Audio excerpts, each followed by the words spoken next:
ఉంగరం గుర్తుకే ఉంగరం గుర్తుకే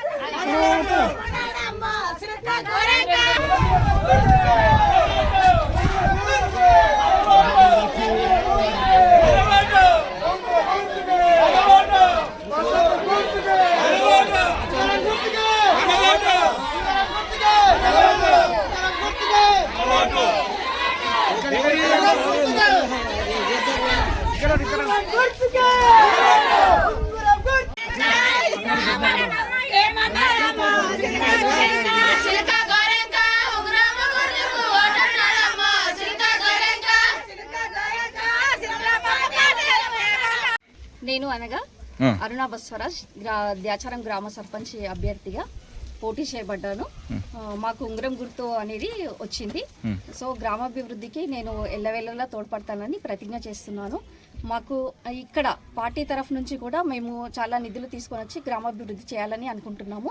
పార్టీ అనగా మాకు నేను మా అత్తగారింటికి ఊహ తెలిసినప్పటి నుంచి ఇక్కడికి వచ్చినప్పటి నుంచి మా వాళ్ళందరూ కాంగ్రెస్కే ఉన్నారు. మా మామయ్య కానివ్వండి, మా మామయ్య తండ్రి కానివ్వండి, మా కుటుంబం మొత్తం కాంగ్రెస్ పార్టీ మీదనే నిలబడింది.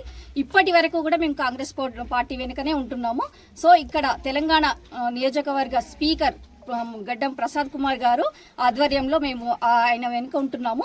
సో ఆయన ఇచ్చిన నిధులు కానివ్వండి, ఏది కానివ్వండి, మా గ్రామాభివృద్ధికి మేము తోడ్పడతాము. ఏ సహాయమైనా నేను అక్కడి వరకైనా ఎక్కడి వరకైనా వెళ్ళి గ్రామాభివృద్ధిని చేసుకుంటాను. అండ్ ఇంకోటి, ఇక్కడ ఏది సమస్యలు వచ్చినా, ముఖ్యంగా అండర్ డ్రైనేజ్ సమస్య ఉంది, నీటి సరఫరా సమస్య ఉంది, అండ్ కోతుల సమస్య ఉంది, అండ్ చదువులో కూడా నేను దాన్ని చాలా ఫోకస్ చేయాలని అనుకుంటున్నాను. ఎందుకంటే చదువుకున్న వాళ్ళు గ్రామాభివృద్ధికి బాగా తోడ్పడడానికి ఉపయోగపడతారు. ఎడ్యుకేషన్ వాళ్ళు ఉంటేనే గ్రామాభివృద్ధిని తోడ్పడటానికి నిర్వహిస్తారు. సో ఈ అవకాశం ఇచ్చిన అందరికీ నా కృతజ్ఞతలు తెలుపుకుంటున్నాను. నన్ను భారీ మెజారిటీ ఉండాలి, నన్ను విజయవంతం చేయాలి.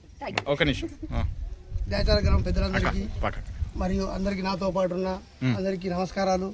మీడియా మిత్రులకు అందరికీ నా యొక్క నమస్కారాలు. గత కాంగ్రెస్ ప్రభుత్వ పాలనలో నేను, మా డాడీ, మా వంశం మొత్తము కాంగ్రెస్ గురించే పాలన చేస్తుంది. మన ప్రసాద్ కుమార్ ఆదేశాల మేరకు మాకు బీసీ లేడీస్ రిజర్వేషన్ వచ్చింది కాబట్టి మా ఆమె నిలబెట్టడం జరిగింది. దాంతోపాటు నిధులు నియామకాలు అనేది మన అధికార పట్టినది కాబట్టి మన సార్ మనకు అండదండలు ఉంటాడు. ఇప్పటి వరకు కూడా 40 లక్షల వరకు మన గ్రామానికి ముందే ఇచ్చిండు. 10 ఇండ్లు ఇచ్చిండు. ఇప్పుడు మనకు మెస్సివాడలకు కొంచెం బాగా ఇండ్ల పెడతా ఉన్నది కాబట్టి ఇంకో కొంచెం మనం గెలిపించి అధిక మెజారిటీతో గెలిపిస్తే సార్ తోటి మంచి అవకాశాలు ఉంటాయి. సార్ని అడిగి తెచ్చుకుందామని మా పెద్దల ఆశీర్వాదంతో ఇలా వాడడం జరిగింది.